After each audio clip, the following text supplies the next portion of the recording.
Johanna. Hi guys, welcome to the first process video in my baby album series. So this is a process of me creating the title page for my little girl's baby album. And at first I don't really know what I want to do, where this is going to go. I just have these sheets of paper with the alphabet that I thought were quite cute.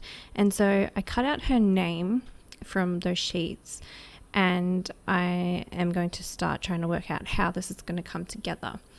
I also have some sheets of vellum that I've printed out the herb rue. My daughter's name is Rue, and it's the herb of grace, and it has these beautiful little yellow flowers on the herb. So I just got a couple of images from the internet and I printed them onto vellum,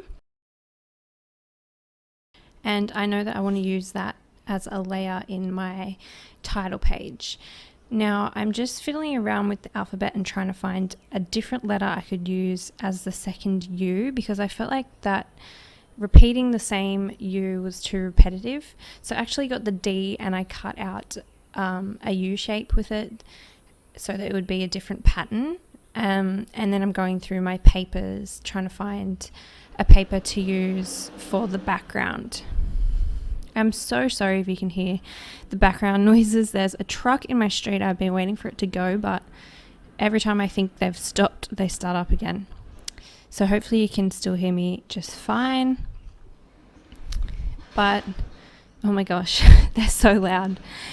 Anyway, I'm going through my papers and I'm trying to find a selection to choose from, and I pull out some that I think could work or that I think are cute, but they all end up being way too busy, especially with those letters. And actually from now to the end, the page turns out completely different, because there was too much going on. But you have to start somewhere. So this is my starting point, and you can see I'm just using them to lift those letters onto each pattern to see if any of them really work, and none of them do. So I'm just going through and having a look anyway, and then I quickly realize it's not really gonna work for this layout, especially with those letters. So I actually end up not using those letters at all, but I was really sure that I was going to use them, so that was kind of my starting point for the page. And it was just too many patterns and things happening, so I ended up taking them out completely. So when I couldn't find a paper that I wanted to use, I went to my cardstock, and this is a pastel pack that I got for her album, and I chose this pretty blue.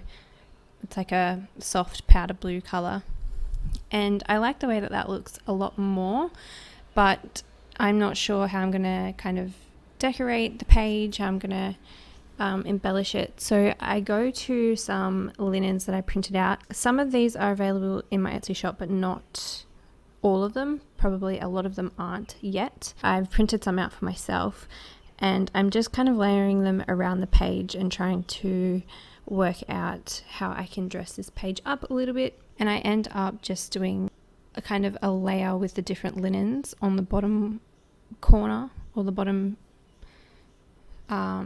diagonal of this layout.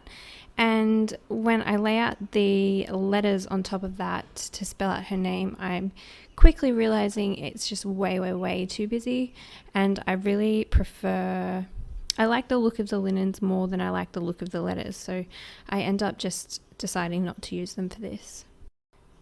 So I just take the letters away for now, and I'm just working on the background. I do pull out a couple of different sticker sheets, some alphabet stickers, just to see what other options I have, and I decide to keep working on the background and then come back to her name. So this is a little 6x6 paper that I've been hoarding. It's got pretty little stars, and I am going to use some of it on the top corner and the bottom corner, just to fill in those spaces where the vellum ends. And I did have another scrap of it that was already cut into, so I just cut some little rectangles off this scrap and just use that in those corners, like I said, and that kind of just balances out the layout. And I'm just using those other linen pieces just to piece it all together so there's no gaps, like where the vellum ends and where the different linens end, so they're all overlapping each other. And then I just take some double-sided tape to start sticking that stuff down. I'm not sticking this down well at all. I'm not being careful about how I'm sticking it down or anything, because I'm actually going to take this entire layout to my sewing machine at the end, and I'm going to make sure everything's attached with my sewing machine. I like the look of the sewing and the texture that it adds, and it's also very, very permanent, as opposed to double-sided tape. So that's really good, especially because I'm working with a vellum sheet. So that's just going to make sure that everything stays where it is placed.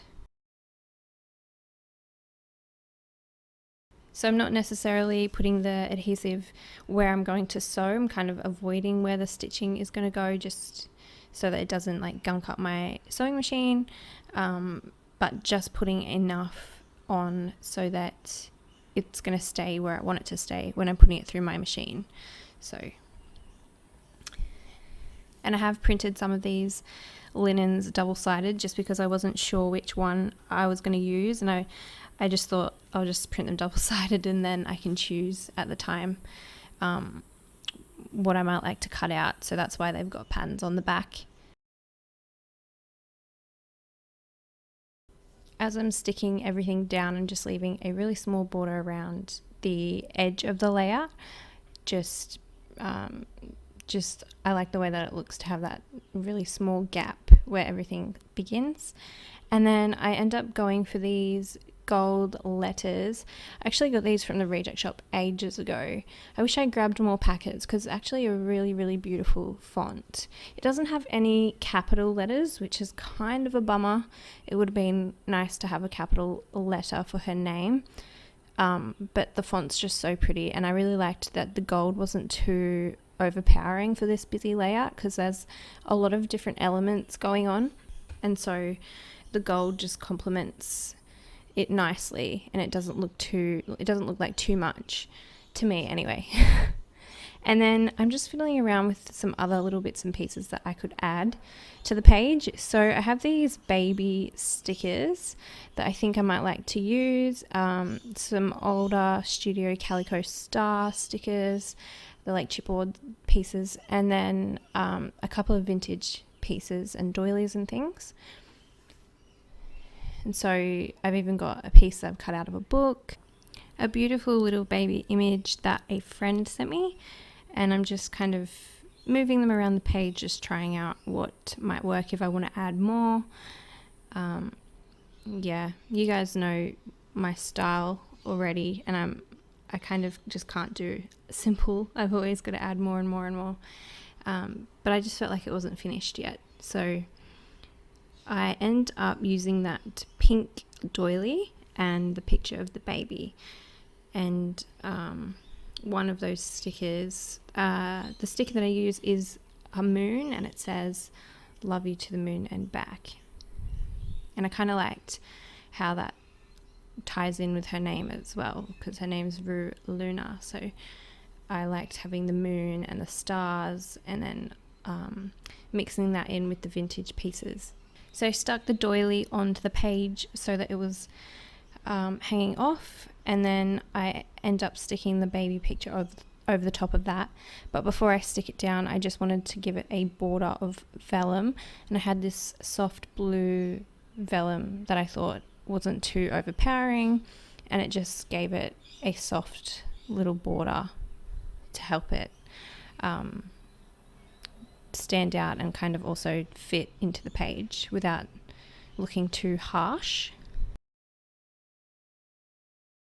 So I stuck that onto the page as well, and then I used that scrap of doily and I put that along the bottom after I put this sticker on. So